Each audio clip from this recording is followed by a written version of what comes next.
All right, peace and blessings, peace and blessings. Haki Shakur Me, the success scholar, the honorable one, Asafo. Oh, yeah, Dr. Haki Shakur Me.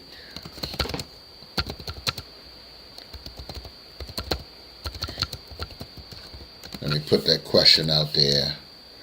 Are men providing today? Oh, hold on. Yeah, so I think that the bigger conversation, everyone, that this uh,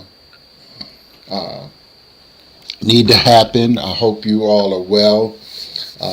Dr. Haki Shakur Ami out of the Maryland area, DMV, B-more, whatever you want to call it. I know, depending on where you are in the world, I try to bring it to, practical reality.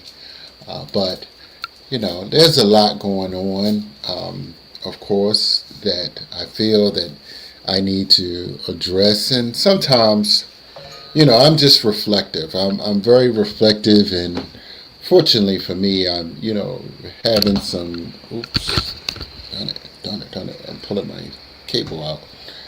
Um, Fortunately for me, I'm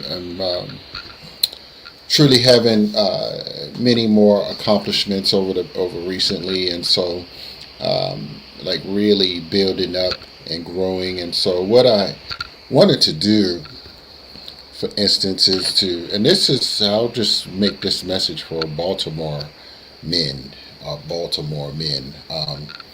Are men providing? I'm gonna ask that question, of course, first, but um, I wanted to just give an overview, just to let everybody know, because sometimes my life experiences, you know, um, help me to create topics, right? And being a little diverse and being in these different circles, and this principally may be for younger brothers, or, generally speaking, uh, most many sisters, for instance, may in many scenarios have a level of independence, right? Where they may not like totally need you, on some levels, men have an essential role, right? So, with that being said, there was some recent incidences that I think we should discuss. For instance, many people make statements, or that they want to be extra and pretending that they are protecting women. Well, first, let me just give, so I have been the principal defender of black women on a massive scale in and around Baltimore, bar none. And you can take that to the bank, bar none. Let me just dissect that. Let me just dissect that for Baltimore uh, black community members, just so we can be clear. And even some of in the political spaces. And I know people may not watch all of my things, but I speak, affirmatively, and certainly as more and more people, begin to see my material, because now I'm doing these little AI small clips, and they're getting around on YouTube and Facebook and other places. What was that? Making a comment. Peace. Peace, peace, peace. Oh, I got a good topic for you. All right. Greetings.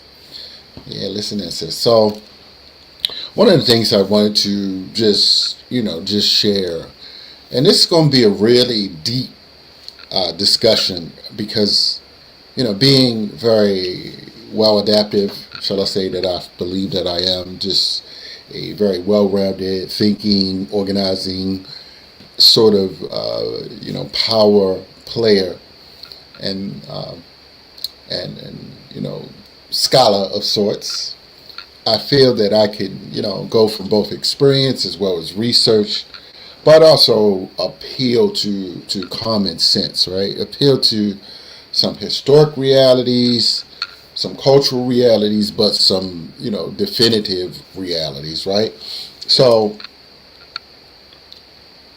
and as I mentioned about me being the definitive protector of black women, certainly in the Baltimore area, I'll just be more specific. Let me just share, for instance, that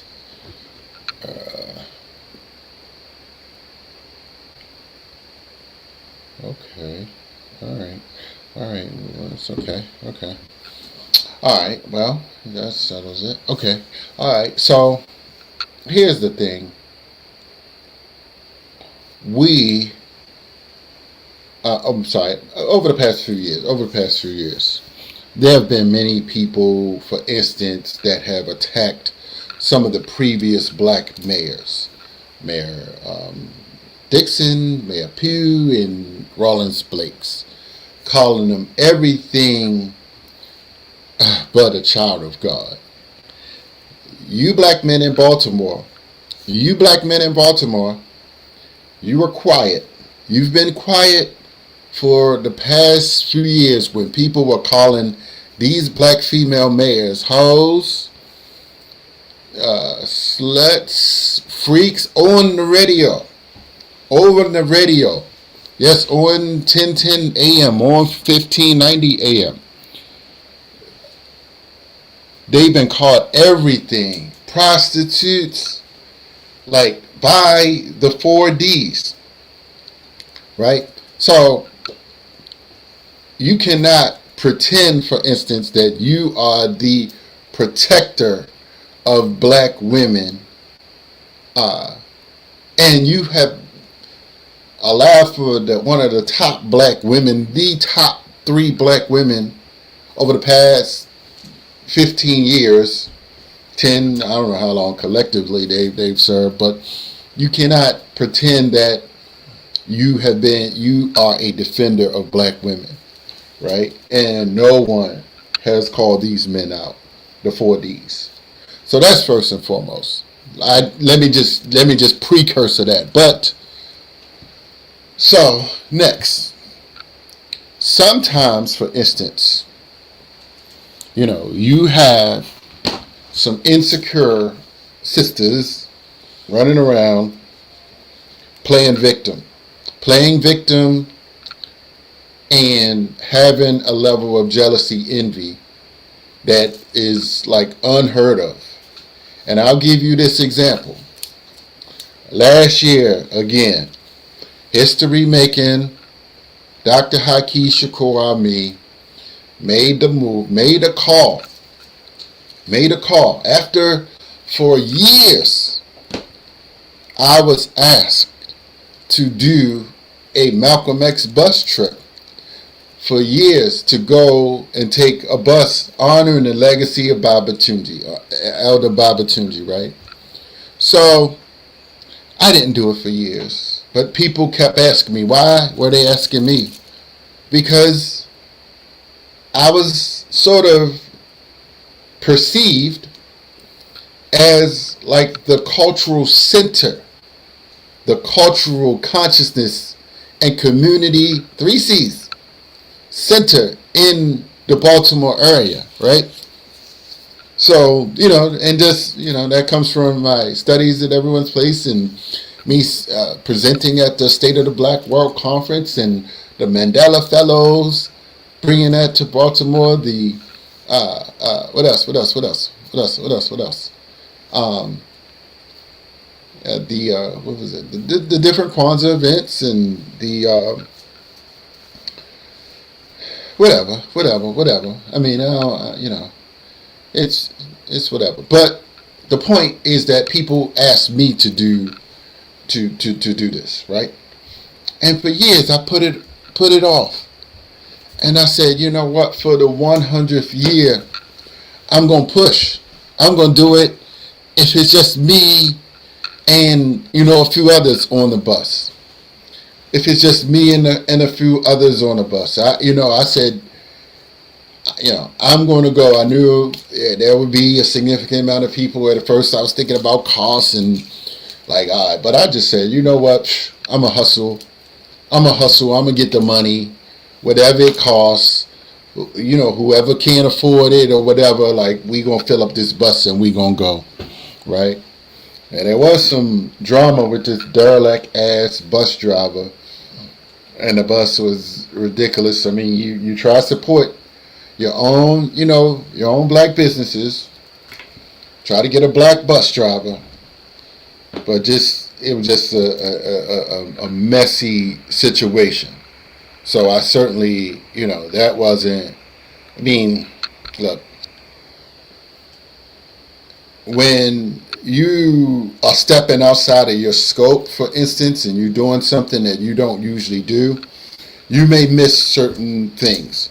For instance, like when I did the freedom rides, or doing tours to Africa, it took and it takes years. It takes years to learn different things, right? It took years to learn things, right? So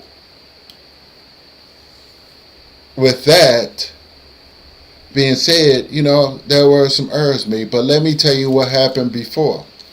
And this is why, unfortunately, we have some people, for instance, in Baltimore, and I'm not just saying Baltimore, but the black community. I mean, it could be any community. I don't need to necessarily lay it to the black community per se, but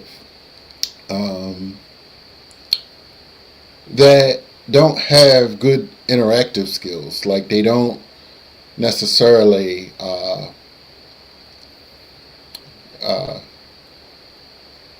the insecurity, the lack of communication skills, and just jealousy. The I want to be in charge. So what happens? You have people, for instance, jockeying for power, jockeying for control, and they turn a small, for instance, misunderstanding into something big. But what you also have is jealous people. People jealous, for instance, that I was the speaker at Dr. Patricia Newton's, funeral service, memorial service. Yes, Dr. Patricia Newton. Yes, and many people, she's done significant amount of work with many people. I got the Ghana Independence. I'm sorry, the Ghana. Yeah, we did do a Ghana Independence Day, but as well, and a few people came. But the Ghana African American Society, African American, what is it? The Coalition African American Association in Ghana. Thank you. I'm noticing that as well. Thank you, Queen. Thank you. All right, so thank you, Pink Poet, shout out. So I. So I did the tour, but before that, someone was, first people were giving me, asking about the cost. I was like, look, I looked back previously on what Babatunji did, and the buses that he did were 135 or 145. Like, and so my thing is, I wasn't doing this to, like, eat off of.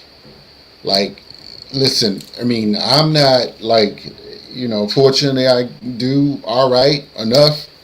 Like, I got a little bit of space, a little bit of wiggle room to, fortunately to put up if I need to. But, I would like to be able, because I don't know how many people going to come. Like, I got to put a price on it. I would like to break even. I would like to, collectivism. People talk about Ujamaa and collectivism, and, they want to go and show up at Kwanzaa's, and, when I make a call to let's go and keep this elder's legacy alive, people, hating on the messenger, right? Because God brought the idea through me, right? And I'm simply saying that you cannot come in and, okay, this was the anger, like the beef.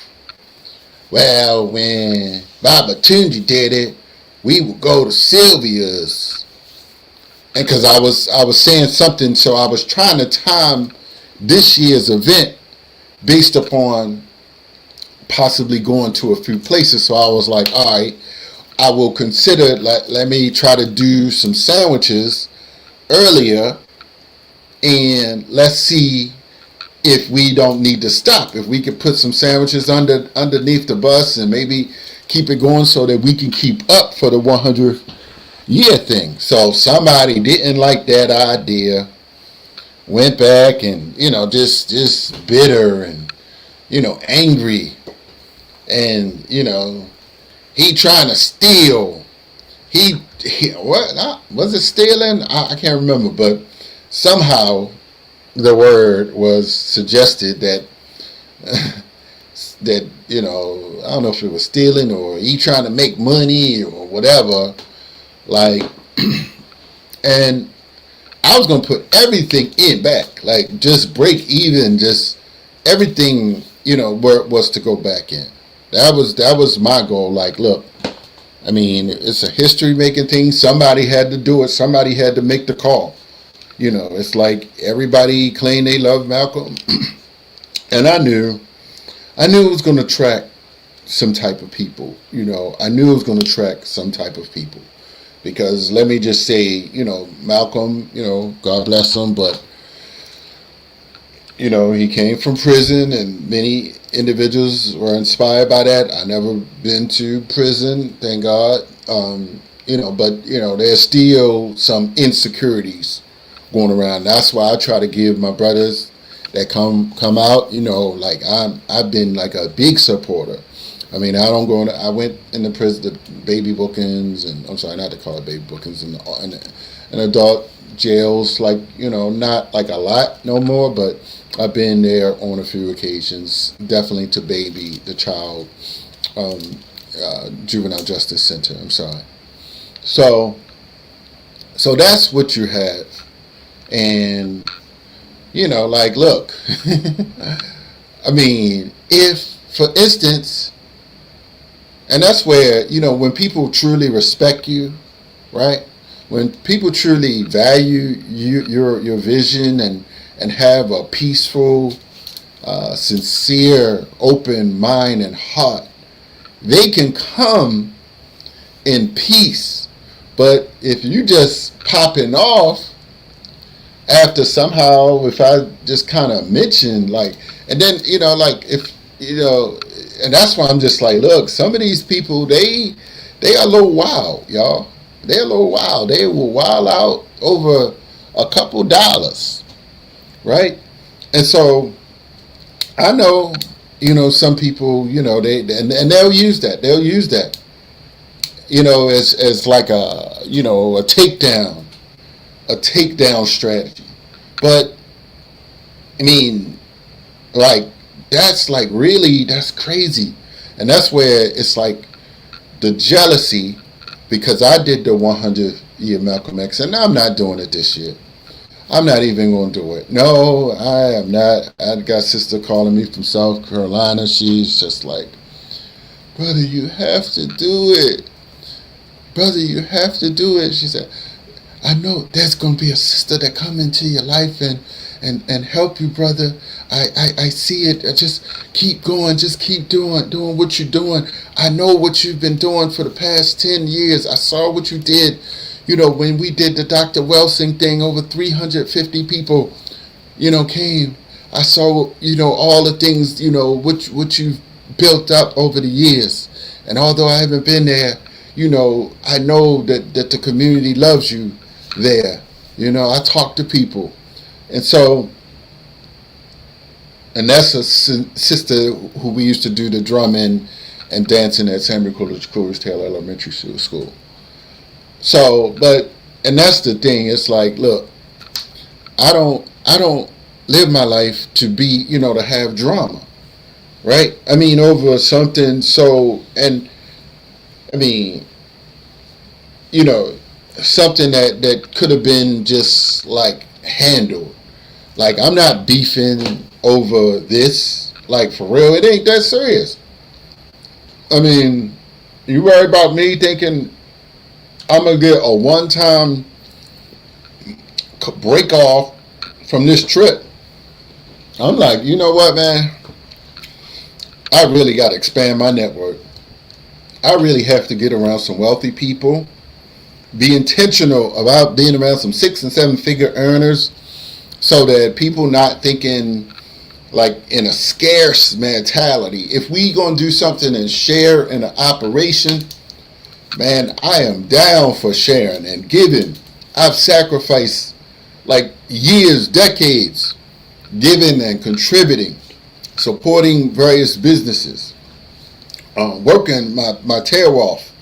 I mean, my health is pretty good, but you can always take care and do better things for yourself. But I poured in to the community more. There's only probably count on a few hands people who have done more. Certainly in the bottom.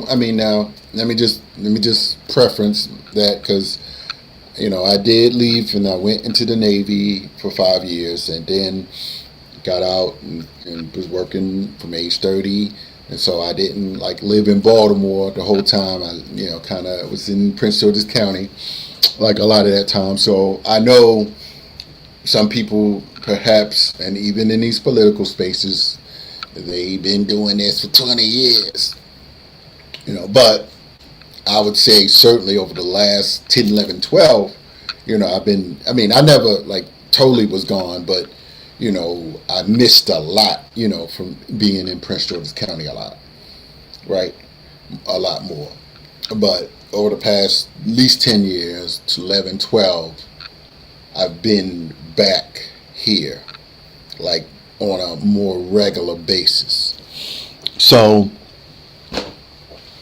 with that being said, and I put a post out a little earlier about providing and protecting because many, for instance, men who believe that they're going to protect, well, there's a level to that and there's a level to providing.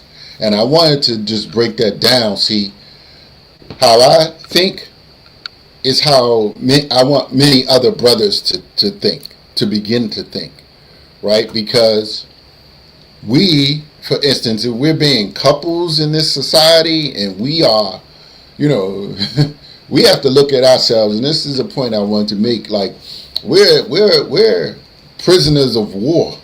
Like, there's a global, if I may quote Dr. Kamal Cambone, yes, and I've read his books, yes, so a real conscious, a real African, and yes, and I was one of the first ones to bring him to Baltimore as well as Baruti.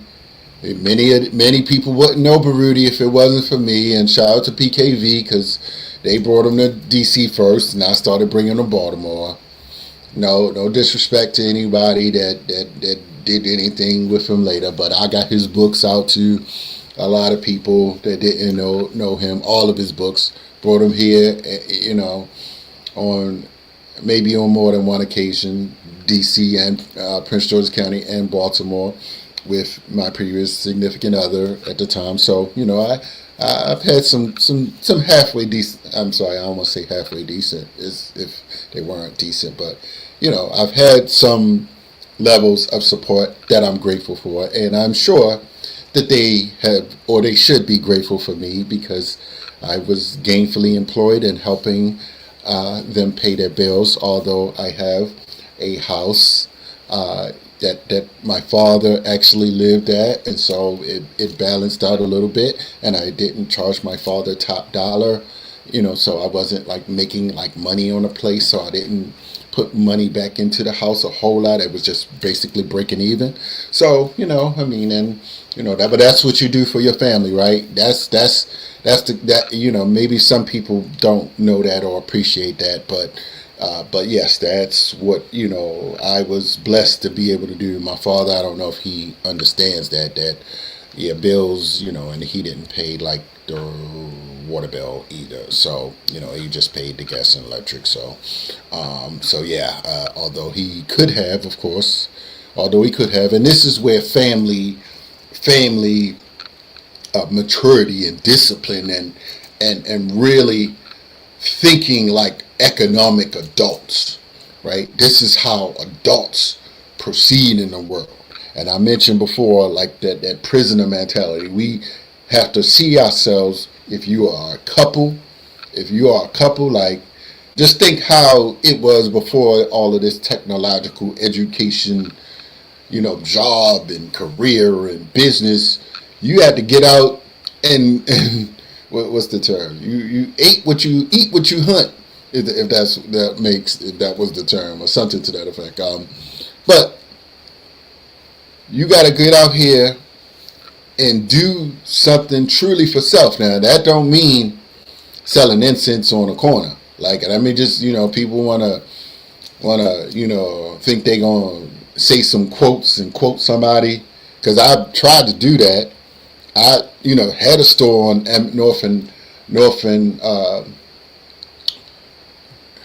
what's that, North Pennsylvania North Avenue. Let's see, probably 23, 24 years ago. I think I was like 27-ish, and I just knew, like, oh man, people gonna come and support me. Man, these uppity black folks, they would ride past, see me on North Avenue, do a righteous wave. What's up, brother? And out their head. I mean, Nati came, Jabari came, even Donnie Glover slid through, just to say, look, we support you, brother, you know what I'm saying? So some people, saw that, but like, if I would have kept, like, being a hustle man on the first floor, and, on North Avenue, I don't know, you know what I'm saying? So thank God for Everyone's Place bookstore, because I was able to read some books, and I would sit and try to map out my life. I would sit and I would read some books. I would drop Dr. Claude Hanson. I would read something like, man, I got to figure this out. Even after coming home from the military, I, experienced job challenges, or just valuable or career paying jobs, shall I say. And I, there may have been a little bit of immaturity in my mind, or lack of planning, and not having the right necessary mentors, to direct me.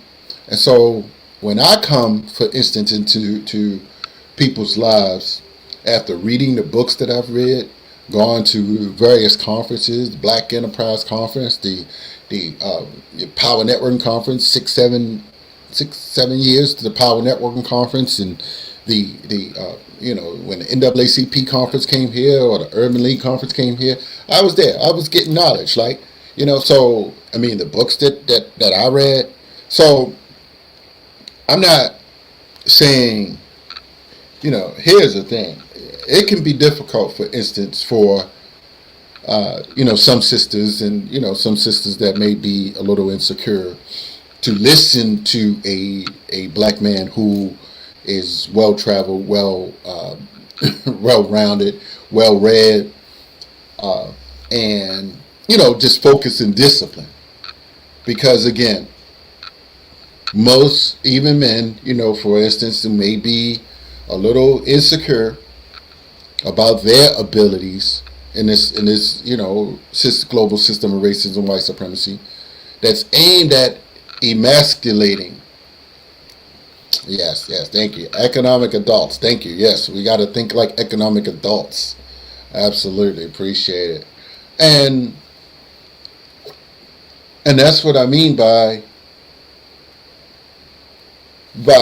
having a level of, some people want to relax and think it's all about chilling. I mean, yeah, you got to have some, healthy things and healthy time to heal and sleep and rejuvenate. And that's why I got my Whoop, y'all. Just a little commercial. This is called a Whoop, and WHOOP. You can get one. Just type in the chat if you want a Whoop to monitor your work and sleep and all kind of other things, your respirations and all kind of other stuff. Just look it up. But it's a little. I ain't gonna say it's a little costly. Shirley Nathan William. Oh gosh. Hey, Senator. Hello, hi, King. Hi.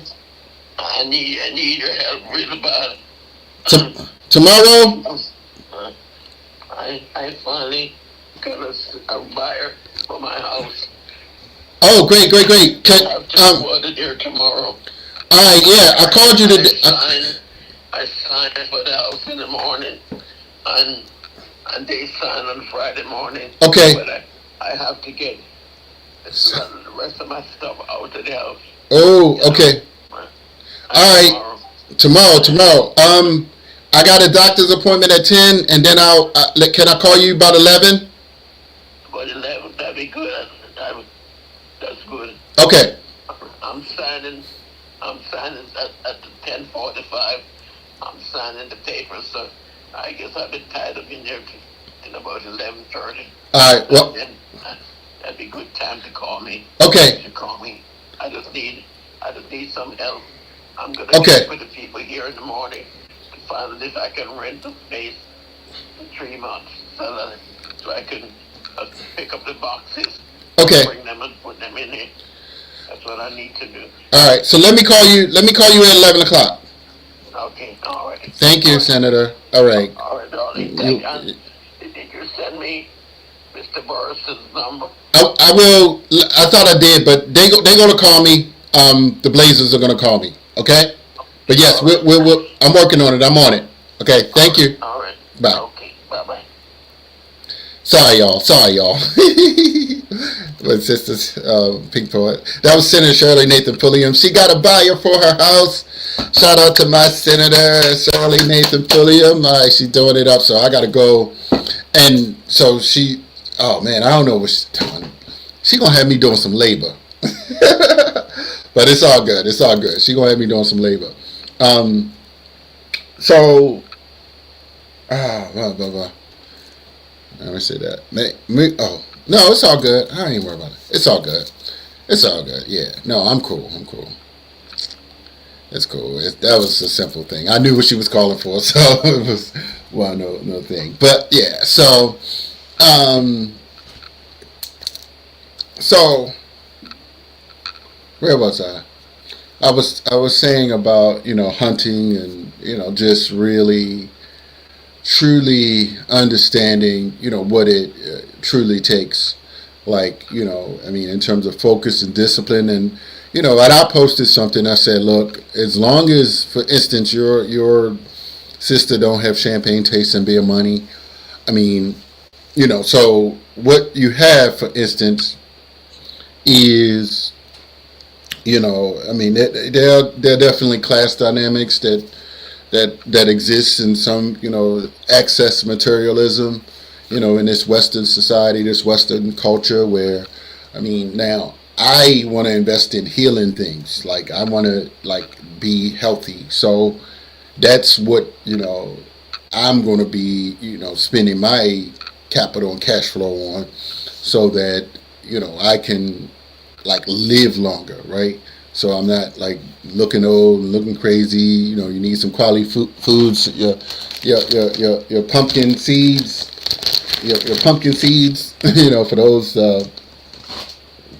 brothers that prostate related issues. So that's definitely something. But again, and I wanted to speak before I begin to close because some brothers who think that they are protecting women, you are actually you are enabling them, right? Because again, if I have a particular type of knowledge and skills, and I know, for instance, I know how to teach or do certain things, and I'm just like, look, this is the way to freedom. Like Harriet Tubman, like Frederick Douglass, coming back and saying, this is how we get free. and this is what I'm saying. I'm saying that I have a particular knowledge or skills or formula, and if I need a woman to execute, I need some military precision to execute. Oh yeah, pumpkin seeds are great. Absolutely. Thank you. Yes, it got me a 1 pound. So if I need, you to execute, I mean, granted, you gotta. I mean, there's a balance in terms of student being a good student and being a good leader, and you have to share things with wisdom and love, of course, in your relationship in terms of how you're trying to provide. But being a partner, right? Being a partner and a wise partner, you trying to look out for the person that's feeding you, right? Have some, appreciation for those that are feeding you.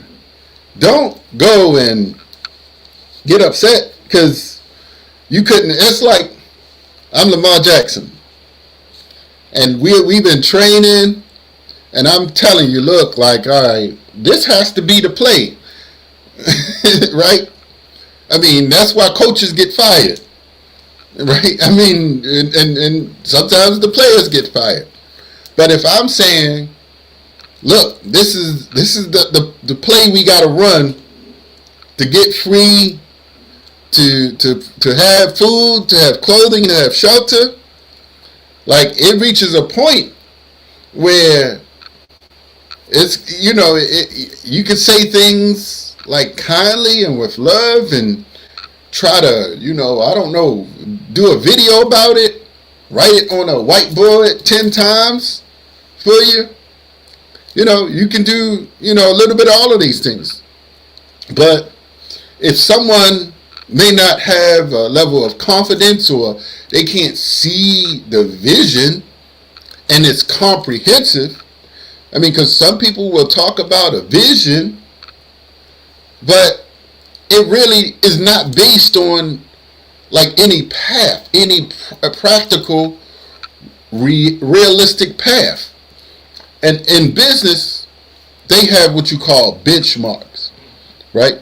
Now, there are certain industries that are more profitable than others, and they're in terms of benchmarks. Benchmarks in business is when you look at other businesses that are like yours, and then you do a SWOT analysis to determine which SWOT, strengths, weaknesses, opportunities, threats, to know what differentiates you in the marketplace, right? And so if I'm in a situation where I'm just like we're drowning, we're trying to bail water out of the holes in the ship. Let me use a Navy scenario. We, man overboard, huh? Y'all know I was in the Navy. But if we have a scenario where that one, with the, trying to bail out water, or I'm saying, or if you fly in plane, what they tell you, put the oxygen on your face first. And I'm saying, look, this is, sort of a sinking type of ship, right? I mean, things not looking too well. And I'm open. Here's the thing. I know that, there's some wisdom that some sisters absolutely have, right? And I'm simply saying, but you have brothers coming all, in the space. They haven't been in the huddles. They haven't put in no years of intellectual depth. They are not experienced, right? Like for real, and they know what they know. They're brilliant on some levels, but like there are levels to different things. And I'm saying that at this stage, I always got to show up my Dr. Eric Connor's book. Dr. Eric Connor's book. Y'all heard the senator call me. Oh no, that wasn't that. Let me do a fake Umar call. Ring, ring. Fake goons, fake senator, fake senator. Like Dr. Umar, his fake goons on his infamous, notorious rant. But this is Dr. Eric Connor, y'all. I got the Eric Connor Excellence Award. She is the absolute top recognized global Pan-Africanist, like in on the planet right at this stage, living bar none, recognized Pan-Africanist. I mean, of course, PLO Lumumba. Shout out to PLO Lumumba. But I got the Eric Connor Excellence Award at Howard University. I was one of the first to get it. It was the only time she has given these awards out. Now, you can Google her, Ambassador Africana Chimo Bore Kwa. So you can look her up for those who may not know. So, I mean, and let me just say, this Africa 101, that's the name of this book, but there's been dozens of calls. Well, I ain't gonna say dozens, but definitely a dozen. I've probably been on about 10 calls. Some of these calls had some of the most brilliant brothers and sisters all over. Sometimes 300 or 400 people would be on. They would be on from 10 in the morning, sometimes to 5 in the evening. Like all kind of brilliant brothers speaking that she, as the former African Union ambassador, attracted. That she attracted, right? And so these are the most brilliant global black people in the diaspora and in Africa that I've been like connected to. The Mandela Fellows, the most brilliant young people on the planet. And so if I come somewhere and I think people should be aware of these things. And again, there's levels to this. There's levels to this. I know some people, man, what you talking about? We can't do nothing with that. I mean, I don't know, but I feel that there should be some think tanks around some of these networks. The power networking, Dr. George Frazier's network. Some intelligent, conscious black leaders should be sort of directing people in those spaces out of basic curiosity for what Dr. Frazier and the people that go to the Power Networking Conference have done. Anthony Brada has been there several times. Anthony Brada that every probably 200, 250 black people came to see 2 weeks, December 30th at the Quantum. The Anthony Brada goes to the Power Networking Conference, or has been. At least he's gone when it's been at the Gaylord a few times. I'm not sure if I saw him in Dallas or Houston during those other times. So, in closing,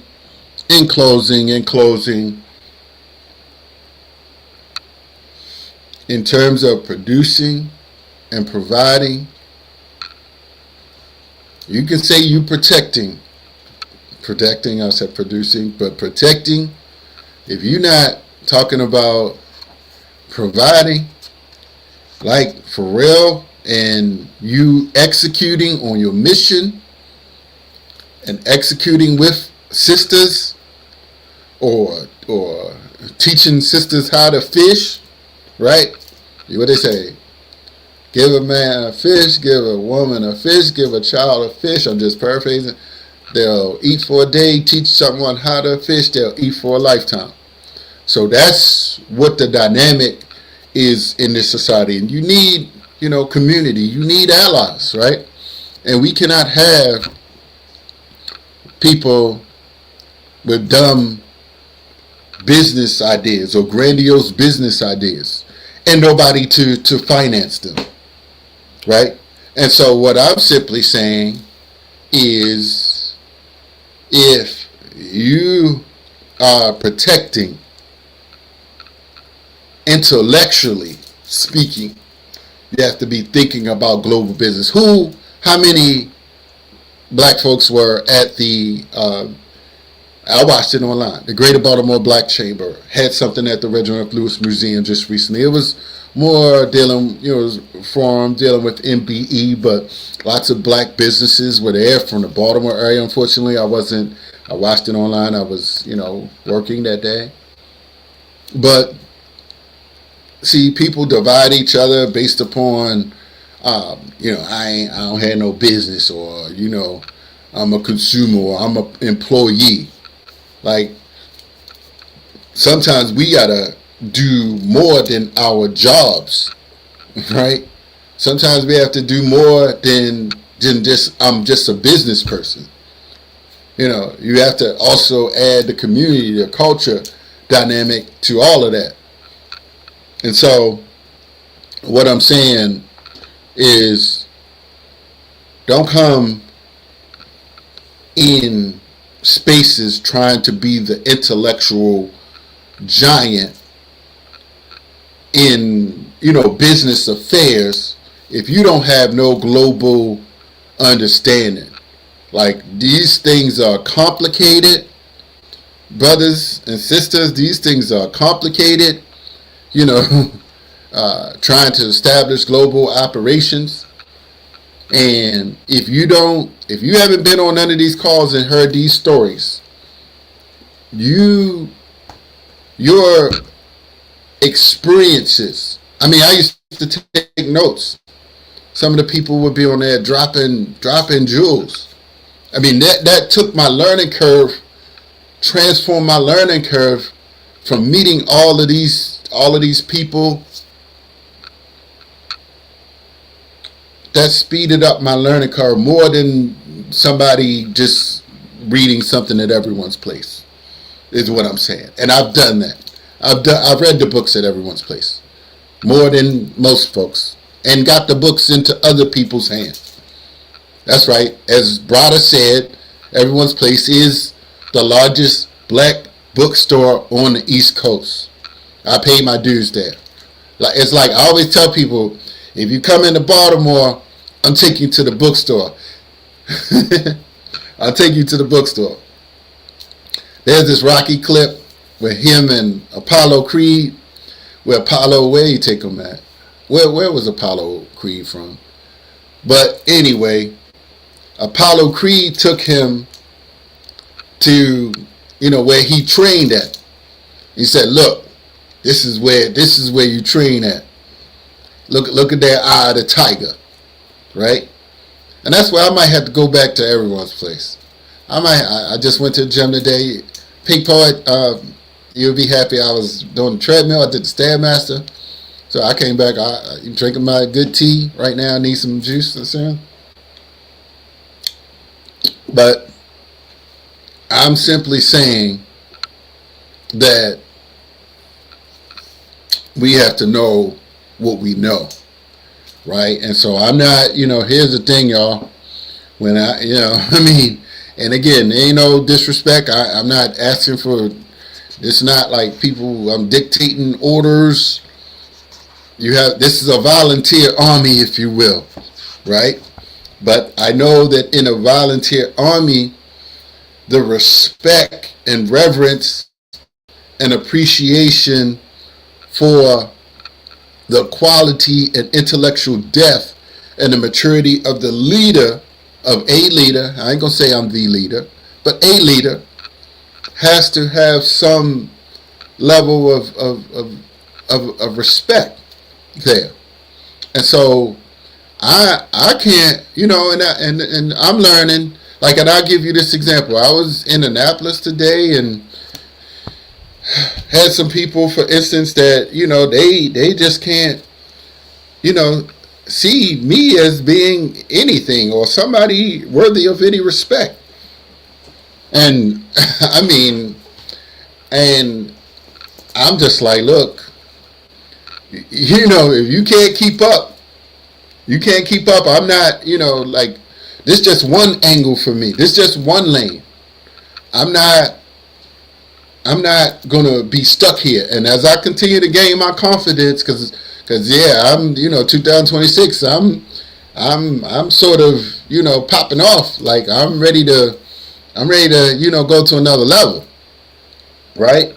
And I'm not running around trying to start intellectual debates. Some things just not going to be debatable, right? The fact that we gotta, there's no free rides, like Brother Kwaisi Mfume, his book, No Free Ride. Ain't no damn free rides out here. Ain't nobody, everybody pull that weight. See, that's the problem with black families. Our black families are so dysfunctional.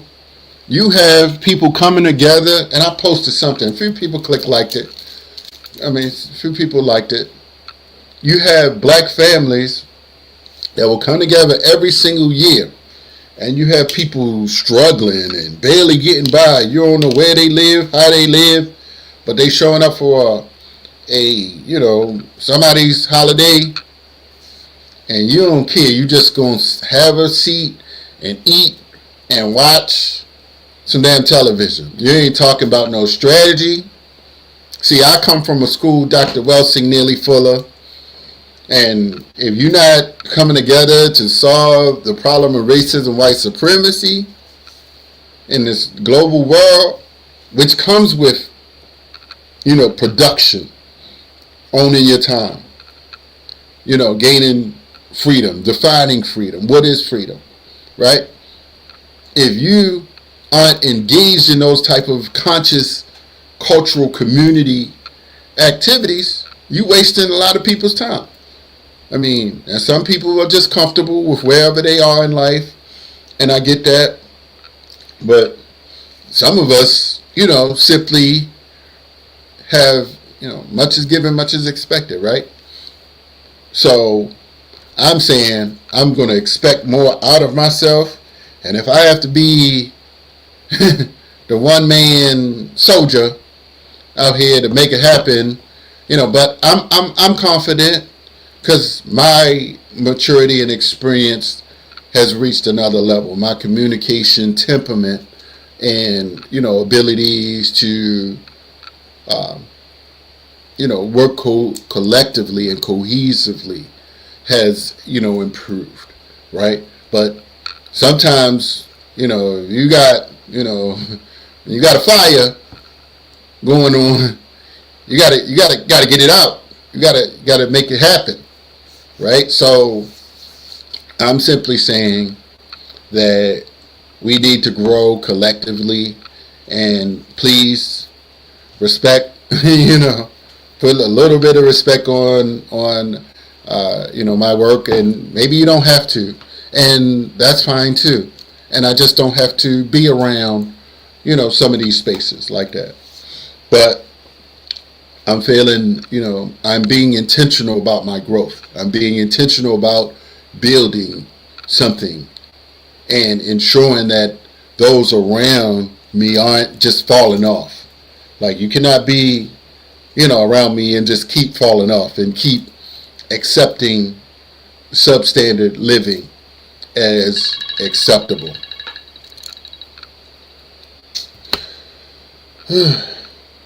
So let me close on out, y'all, but hopefully you like my other videos. I did a few, but how long am I? I usually can go for an hour, but that's been good. 55 minutes. It's getting late, but thank you all. Thank you, Sister Pink Poet, my healthy holistic guru. Sister makes some great juices for me. Appreciate you. Definitely next week. I got you. I'm ready. I'll be ready. Matter of fact, maybe even Saturday, if you're around, I'll be where you met me the other day. So yeah, we out, y'all. We out. Definitely. I wanted to drop this. So, and I'm gonna put the little individual clips out in a couple minutes. The AI generated ones. So I want to talk about this important topic: providing and protecting and providing, whichever order you want to call it. But you can't have one. You can't claim one without the other. Thank you all. Peace.